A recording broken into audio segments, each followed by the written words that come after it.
ቤኪ ስፖርት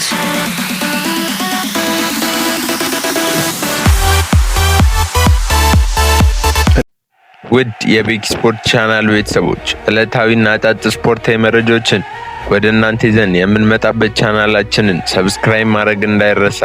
ዛሬ ማንቸስተር ዩናይትድን ወደሚመለከቱ ዜናዎች ትኩረት የምናደርግ ሲሆን ማንቸስተር ዩናይትድ ዛሬ በቲያትር ኦፍ ድሪምስ ብሬንትፎርድን የሚያስተናግድበት ጨዋታ እጅግ ተጠባቂ ጨዋታ ሲሆን ማንቸስተር ዩናይትድ ከጉዳት የሚመለሱ ተጫዋቾች ያሉት ሲሆን እናም የደረጃ ሰንጠረዡን መልሶ በ3 ነጥብ ከሊቨርፑል ጋር ለመራቅና የአውሮፓ ቻምፒየንስ ሊግ ተሳትፎን ለማረጋገጥ የሚያደርገው እጅግ ወሳኝ ጨዋታ ሲሆን ብሬንትፎርዶችም ካለፉት ተከታታይ የአምስት የአቻ ውጤቶች በኋላ ዛሬ ማንቸስተር ዩናይትድን በኦልድ ትራፎርድ ለማሸነፍ እንደሚመጡ ይጠበቃል።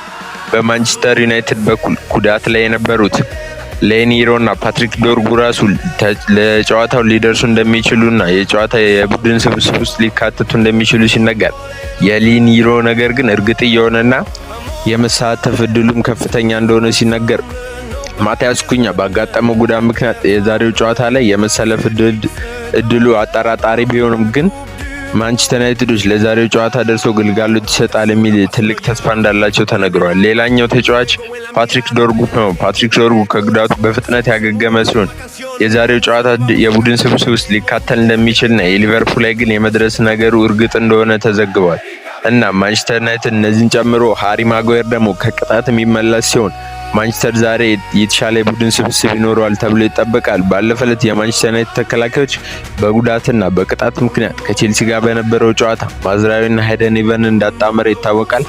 ዛሬ ግን ሌኒሮም የሚሰለፍ ይሆናል። ሃሪ ማጓየር አለ፣ ሃይደን ኢቨንም አለ እና የማንቸስተር ተከላካዮች ከሊሳንድሮና ዴሊክት በስተቀር ሌሎቹ የማል ተከላካዮች ይመለሳሉ ማለት ነው እና ዛሬ ማንቸስተር ዩናይትድ በኦልድ ትራፎርድ ምሽት 4 ሰዓት ላይ ብሬንትፎርድን የሚገጥም ይሆናል። በብሬንትፎርድ በኩል እነ ኦታራ እጅግ አስፈሪ ተጫዋቾች ናቸው። እነ አዳምስ እጅግ በጣም አስፈሪ ተጫዋቾች ናቸውና ብራዚላዊ 9 ቁጥርም እጅግ ድንቅና ዘንድሮ ከሃላንድ ጋር ለኮከብ ጎል አግቢነት እየተፎካከረ ያለ እጅግ ድንቅ አጥቂ ነው እና ማንቸስተር ዩናይትድ ዛሬ ጨዋታውን የግዴታ ማሸነፍ ያለበት ነው። ምክንያቱም ሊቨርፑል ማሸነፉን ተከትሎ ማንቸስተር ዩናይትድና ሊቨርፑል እኩል ነጥብ ላይ ተቀምጠዋል ማለት ነው። ማንቸስተር ዩናይትድ ዛሬ የሚያሸንፍ ከሆነ ከሊቨርፑል በ3 ነጥብ ይርቃል። ቀጣይ ቲያትር ኦፍ ድሪምስ ኦልድ ትራፎርድ ላይ ከሊቨርፑል ጋር አላቸው። እሱን ጨዋታ የሚያሸንፍ ከሆነ 100% የቻምፒዮንስ ሊግ ተሳትፎን የሚያረጋግጥ ቡድን ይሆናል ማለት ነው።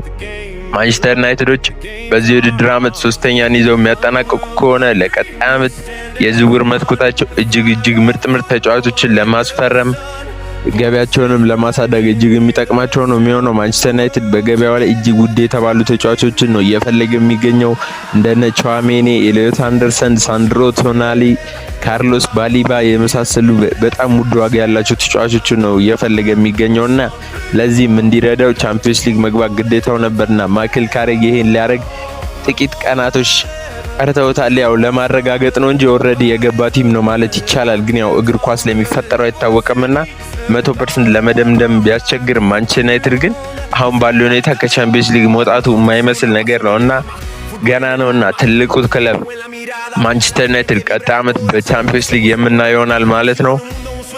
ልክ ምሽት 4 ሰዓት ሲል ማንቸስተር ዩናይትድ ብሬንትፎርድን በኦልድ ትራፎርድ ቲያትር ኦፍ ድሪምስ የሚያስተናግድ ይሆናል።